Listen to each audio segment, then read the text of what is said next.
حضور صلی اللہ علیہ وآلہ وسلم نے فرمایا کہ ایک شخص ایک جنگل میں تھا۔ اس نے ایک بادل میں سے آواز سنی کہ فلاں شخص کے باغ کو پانی دے۔ اس آواز کے بعد فوراً وہ بادل ایک طرف چلا اور ایک پتھریلی زمین میں خوب پانی برسا، اور وہ سارا پانی ایک نالے میں جمع ہو کر چلنے لگا۔ یہ شخص جس نے آواز سنی تھی اس پانی کے پیچھے چل دیا، اور وہ پانی ایک جگہ پہنچا جہاں ایک شخص کھڑا ہوا بیلچہ سے اپنے باغ میں پانی پیر رہا تھا۔ اس نے باغ والے سے پوچھا کہ تمہارا کیا نام ہے؟ انہوں نے وہی نام بتایا جو اس نے بادل میں سے سنا تھا۔ پھر باغ والے نے اس سے پوچھا کہ تم نے میرا نام کیوں دریافت کیا؟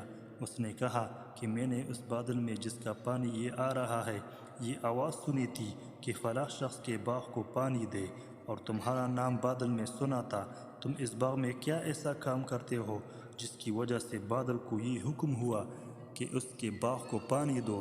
باغ والے نے کہا کہ جب تم نے یہ سب کہا تو مجھے بھی کہنا پڑا۔ میں اس کے اندر جو کچھ پیدا ہوتا ہے اس کو 3 حصے کرتا ہوں۔